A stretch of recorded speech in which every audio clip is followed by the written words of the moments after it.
Hey everyone, in today's video, we are going to talk about the most dreaded question which all job seekers avoid is tell me about a time when you have failed. Now, this is the most common asked question in almost all the companies, and HR make sure they ask the question in one way or the another. So in this video, I'm going to talk about why this question is important and why the company asked this question and how to say this question, how to answer it, and what to avoid while speaking in this answer. So let's start. As a recruiter, the most common answer I have received is, oh, I have never failed so far, or I have never failed in any projects in last 5 years, and I'm a high performing employee in my team.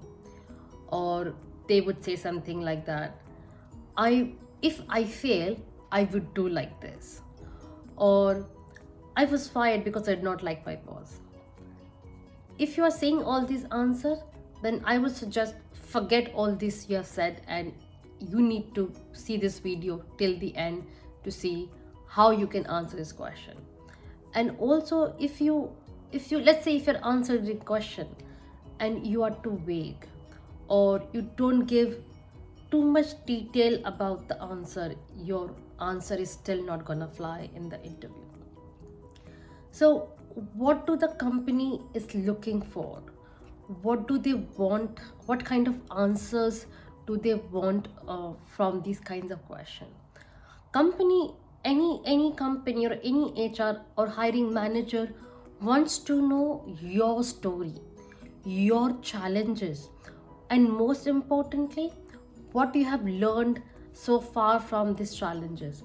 It is okay that one point or another we all have failed in our projects, in our work, because we all are human. And to accept it in the interview and to say what have you learned is the way that how you answer this question. Let's go into the detail now. So the failure question can also be asked in many different ways. For example, tell me about a time when you failed or missed the deadline of the project, or a decision that you regret making it, or a risk that you took in the project was unsuccessful. If they're asking all these questions, basically they are trying to ask you the time you failed or you were unsuccessful, what did you do?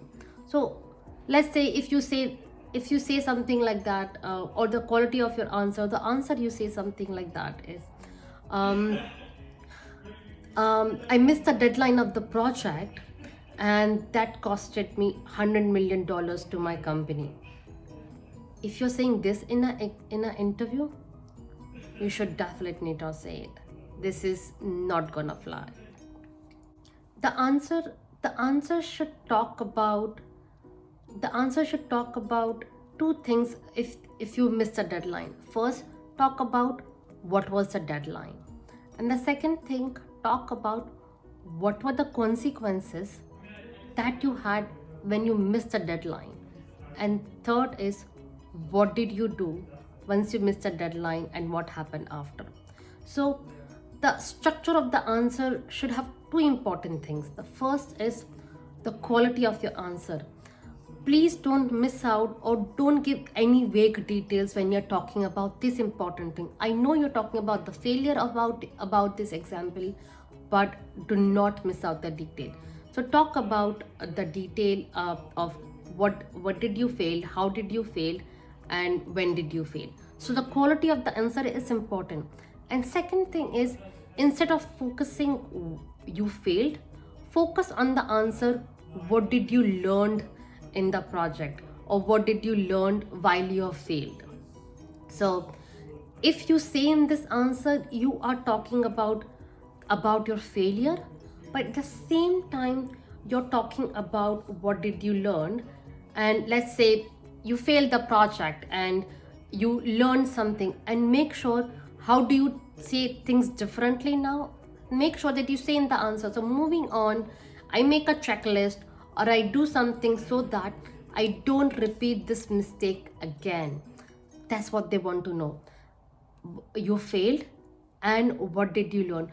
A company or a hiring manager understand as a human we fail, but they also equally important, or they want to understand what did you learn from the challenges. And that's what makes you a great applicant, because you have a courage to accept your failure, and you're telling them, hey, I'm still learning and I'm improving myself, and I'm a better version of myself in every project that I move on.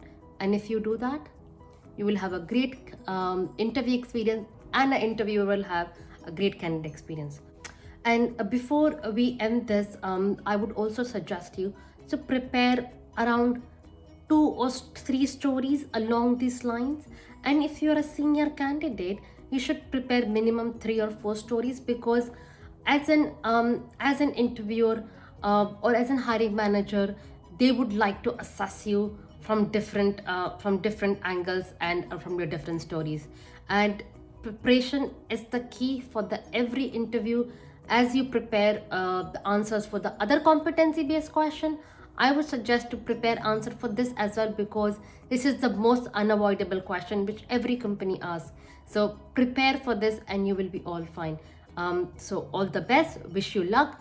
And if this video has helped in any way, please leave a comment and let me know what do you think, and are there any other topics you would like to see the more videos on. Feel free to let me know as well. Till then, bye bye.